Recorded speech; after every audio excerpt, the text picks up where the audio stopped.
11장 돌파에 들어가시는 하나님. 소식이 빠르게 퍼져서 예루살렘에 있는 지도자와 동료들도 곧 그 이야기를 들었다. 유대인이 아닌 이방인들도 이제 하나님의 메시지를 받아들였다는 소식을 들은 것이다. 베드로가 예루살렘에 돌아오자 그의 옛 동료 가운데 할례를 중시하는 몇몇 사람들이 그를 나무랐다. 당신이 그 무리와 어깨를 맞대고 금지된 음식을 먹으며 우리 이름에 먹칠을 하다니 도대체 어찌된 일입니까? 그러자 베드로가 그들에게 처음부터 차근차근 설명했다. 최근에 내가 욥바성에서 기도하고 있었는데 비몽사몽간에 환상을 보았습니다. 내 귀퉁이를 줄에 매단 커다란 보자기 같은 것이 하늘에서 내 앞 땅바닥으로 내려왔습니다. 보자기 안에는 가축이며 들짐승이며 파충류며 새들이 가득했습니다. 그야말로 없는 게 없었습니다. 나는 넋을 잃고서 유심히 보았습니다. 그때 한 음성이 들려왔습니다. 베드로야, 어서 잡아먹어라. 나는 말했습니다. 안 됩니다, 주님. 지금까지 저는 부정한 음식은 입에 대본 적이 없습니다. 그 음성이 다시 들려왔습니다. 하나님께서 괜찮다고 하시면 괜찮은 것이다. 그런 일이 3번 있고 나서 보자기가 다시 하늘로 들려 올라갔습니다. 바로 그때 내가 묵고 있던 집에 3사람이 나타났습니다. 가이사랴에서 나를 데리러 온 사람들이었습니다. 성령께서 내게 아무것도 묻지 말고 그들과 함께 가라고 하셨습니다. 그래서 나와 6 동료는 나를 부른 사람에게 갔습니다. 그 사람은 천사가 옆집 사람만큼이나 생생한 모습으로 자기 집에 와서는 욥바로 사람을 보내서 베드로라 하는 시몬을 데려오너라. 그가 너에게 내 생명뿐 아니라 내가 아끼는 모든 사람의 생명까지도 구원할 말을 해줄 것이다 하고 말했다고 했습니다. 그래서 나는 말을 시작했습니다. 그런데 대여섯 문장도 채 말하기 전에 성령이 그들에게 임하셨는데 처음 우리에게 임하실 때와 같았습니다. 요한은 물로 세례를 주었지만 너희는 성령으로 세례를 받을 것이다 하신 예수의 말씀이 떠올랐습니다. 그러니 내가 묻겠습니다. 하나님께서 우리가 주 예수 그리스도를 믿을 때 우리에게 주신 것과 동일한 선물을 그들에게도 주신다면 내가 어떻게 하나님을 막을 수 있겠습니까? 그들은 베드로가 전한 말을 다 듣더니 잠잠해졌다. 그 의미가 마음 깊이 스며들자 하나님을 찬양하기 시작했다. 이 일이 정말 일어났다. 하나님께서 다른 나라들로 돌파에 들어가셔서 그들의 마음을 열어 생명을 주셨다. 스데반의 죽음으로 촉발된 박해 때문에 사람들이 멀리 페니키아와 키프로스와 안디옥까지 갔으나 그들은 여전히 유대인들과만 말하며 교제하고 있었다. 그때 키프로스와 구레네 출신으로 안디옥에 와 있던 몇몇 사람들이 그리스 사람들과 말하기 시작하며 그들에게 주 예수의 메시지를 전했다. 하나님께서 그들이 하는 일을 기뻐하시며 그들의 일을 인정해 주셨다. 아주 많은 그리스 사람들이 믿고 주님께 돌아왔다. 예루살렘 교회가 이 소식을 듣고 바나바를 안디옥에 보내 상황을 알아보게 했다. 바나바는 도착하자마자 그 모든 일의 배후와 중심에 하나님이 계심을 보았다. 그는 적극적으로 그들과 함께하면서 그들을 지원했고 남은 평생을 지금과 같이 살도록 그들을 권면했다. 바나바는 선한 사람이었으며 뜨겁고 담대하게 성령의 길로 행하는 사람이었다. 그 공동체는 주님 안에서 크고 강하게 성장했다. 그 후에 바나바는 사울을 찾으러 다소로 갔다. 거기서 사울을 만나 안디옥으로 돌아왔다. 그들은 꼬박 1년 동안 그곳 교회에 머물면서 많은 사람들을 가르쳤다. 제자들이 처음으로 그리스도인이라고 불린 것도 안디옥에서였다. 거의 같은 시기에 몇몇 예언자들이 예루살렘에서 안디옥으로 왔다.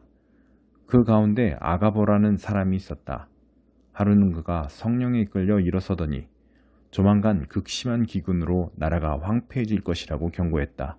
기근은 결국 글라우디오 황제 재임 중에 닥쳤다.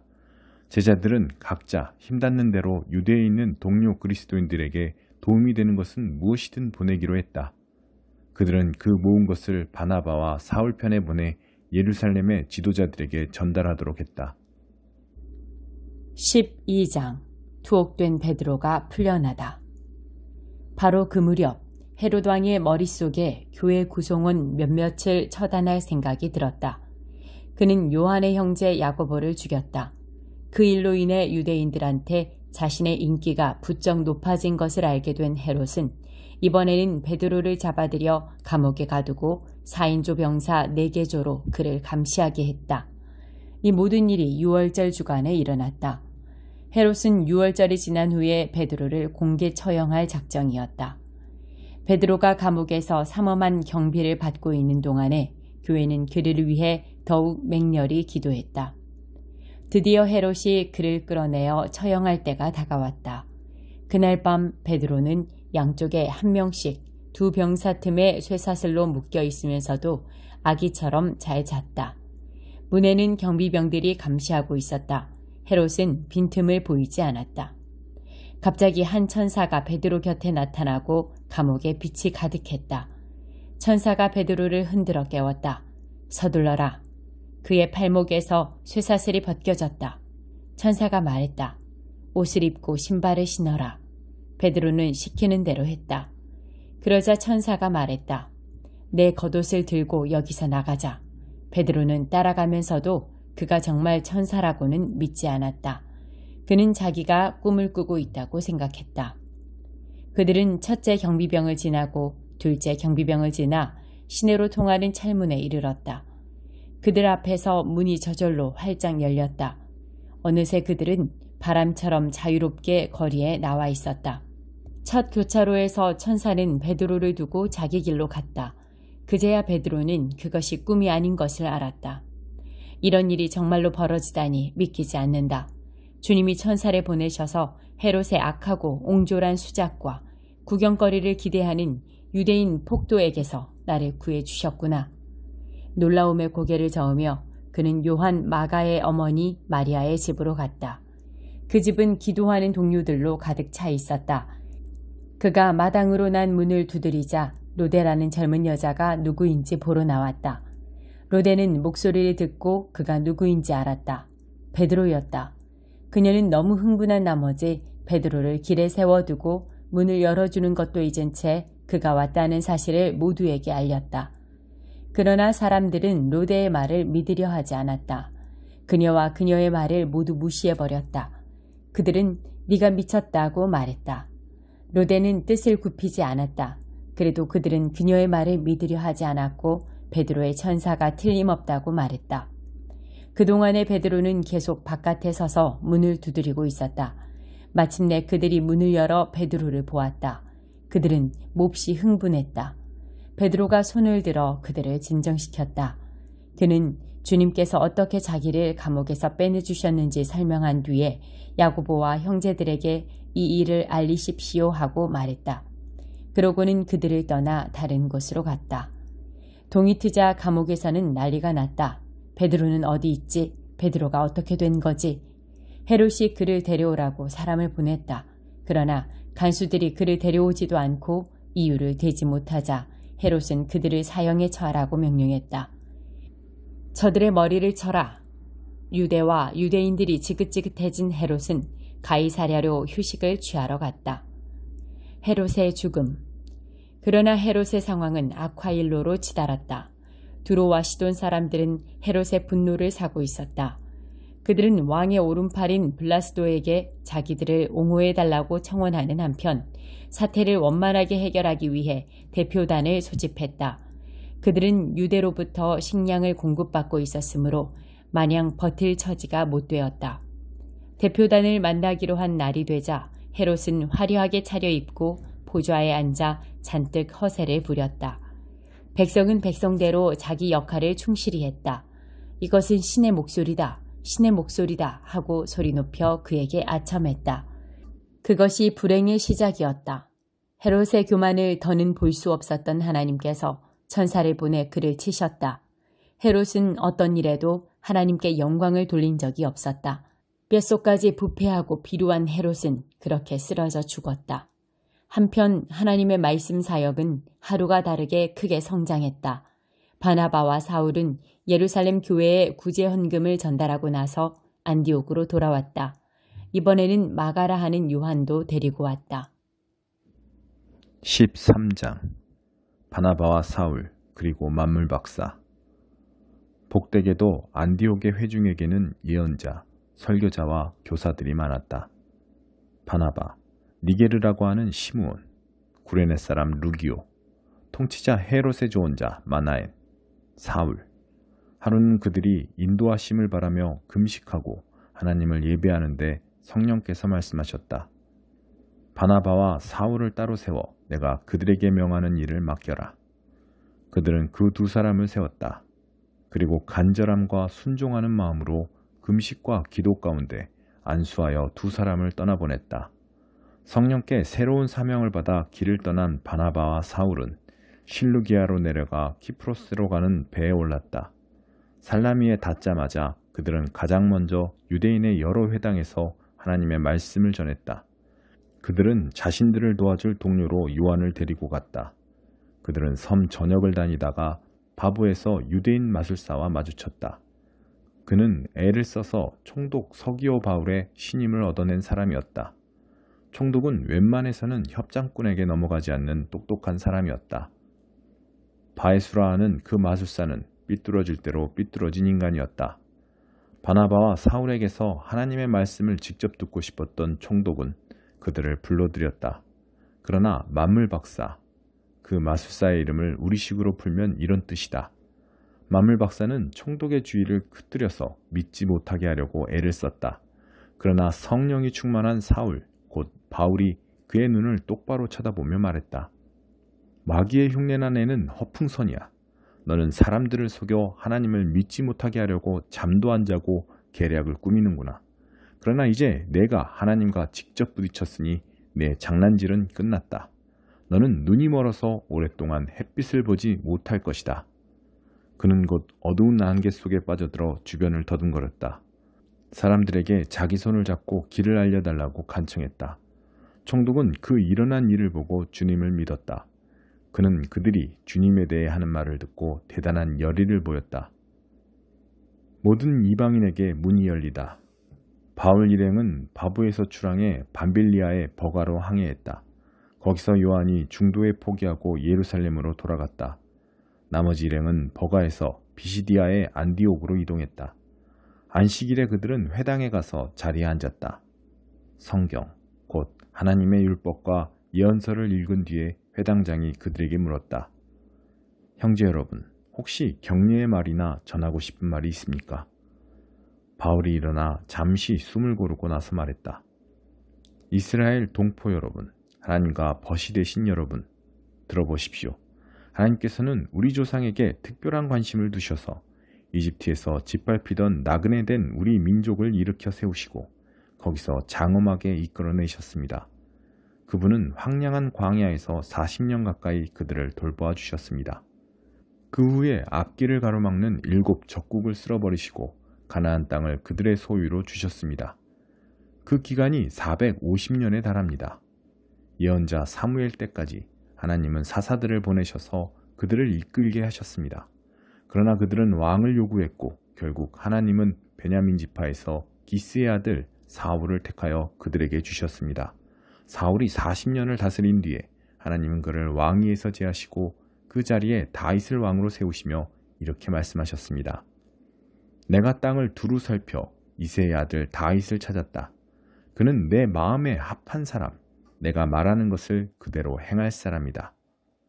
약속대로 하나님께서는 다윗의 후손에게 이스라엘을 위한 구주, 곧 예수를 보내셨습니다. 그 전에 요한으로 하여금 그분이 오실 것을 백성에게 경고하게 하셔서 전적으로 삶을 고치도록 그들을 준비시키셨습니다. 요한은 자기 일을 마무리하면서 이렇게 말했습니다. 너희는 내가 그분인 줄 알았더냐? 아니다. 나는 그분이 아니다. 그러나 너희가 그토록 오랜 세월 동안 기다려온 그분이 가까이 와 계신다. 그분이 곧 나타나실 것이다. 그리고 나는 곧 사라질 것이다. 사랑하는 형제자매 여러분, 아브라함의 자손이요 하나님과 벗이 되신 여러분, 이 구원의 메시지를 들어야 할 사람은 바로 여러분이었습니다. 예루살렘 시민과 통치자들은 그분이 누구신지 알아보지 못하고 그분께 사형을 선고했습니다. 정당한 이유가 없는데도 무조건 빌라도에게 처형을 요구했습니다. 그들은 예언자들이 말한 그대로 행한 것입니다. 그들은 안식일마다 회당에서 예언자들의 글을 읽으면서도 정작 자신들이 그 예언자들의 각본을 글자 그대로 따르고 있다는 사실을 몰랐습니다. 예언자들의 말대로 다 행한 뒤에 그들은 그분을 십자가에서 내려다가 무덤에 두었습니다. 그러나 하나님께서 그분을 죽음에서 다시 살리셨습니다.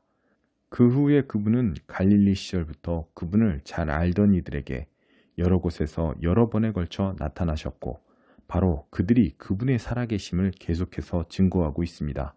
이것은 논쟁의 여지가 없는 사실입니다. 오늘 우리도 여러분에게 복된 소식을 가져왔습니다. 그것은 바로 하나님께서 우리 조상에게 하신 약속이 그 후손인 우리에게 성취되었다는 메시지입니다. 시편 2편에 정확히 기록된 것처럼 하나님께서 예수를 살리셨습니다. 내 아들아, 내 소중한 아들아, 오늘 내가 너를 기뻐한다. 그분을 죽은 자들 가운데서 살리실 때 하나님은 영원히 그렇게 하신 것입니다. 그 예수가 썩고 부패한 것으로 다시 돌아가실 일은 없습니다. 그래서 이사야는 내가 다윗의 약속된 축복을 너희 모두에게 주겠다고 한 것입니다. 시편 기자도 이렇게 기도했습니다. 주님께서는 주님의 거룩하신 분이 썩고 부패한 것을 다시 보지 않게 하실 것입니다. 물론 다윗은 하나님이 맡기신 일을 다 마치고 나서 오늘까지 긴 세월을 흙과 재가 되어 무덤 속에 있습니다. 그러나 하나님이 살리신 예수는 흙과 재가 되는 일이 없습니다.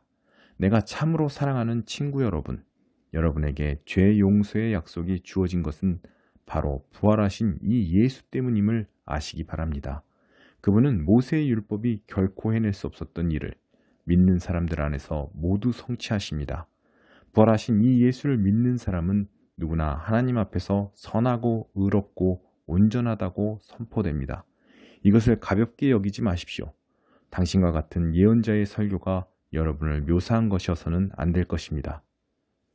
조심하여라, 비웃는 자들아. 뚫어지게 보아라. 너희의 세상이 산산조각 나는 것을. 내가 바로 너희 눈앞에서 이 일을 행할 것인데 그 일이 눈앞에 닥쳐도 너희는 믿지 않을 것이다.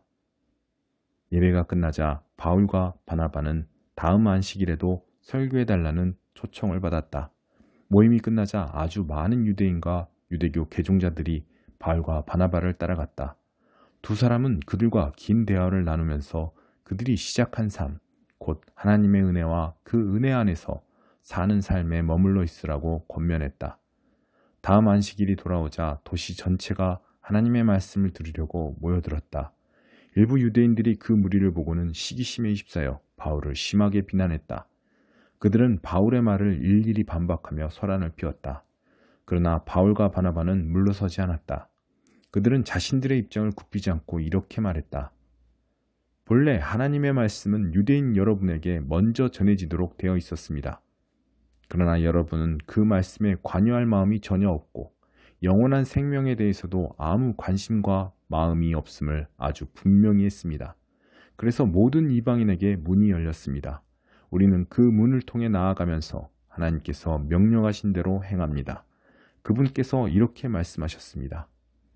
내가 너를 모든 민족의 빛으로 세웠다. 너는 온 땅과 바다 끝까지 구원을 선포할 것이다. 이 말을 들은 이방인들은 자신들이 받은 복이 믿기지 않을 만큼 좋았다. 참된 생명을 얻도록 정해진 사람들은 모두 하나님을 믿었다. 그들은 그 생명을 받아들임으로써 하나님의 말씀을 존귀히 여겼다. 이 구원의 메시지는 그 지역 곳곳으로 들불처럼 퍼져나갔다. 일부 유대인들이 그 성에 존경받는 여자들과 지도자급 남자들을 선동해서 그들의 소중한 생활 방식이 곧 훼손될 것이라고 믿게 했다.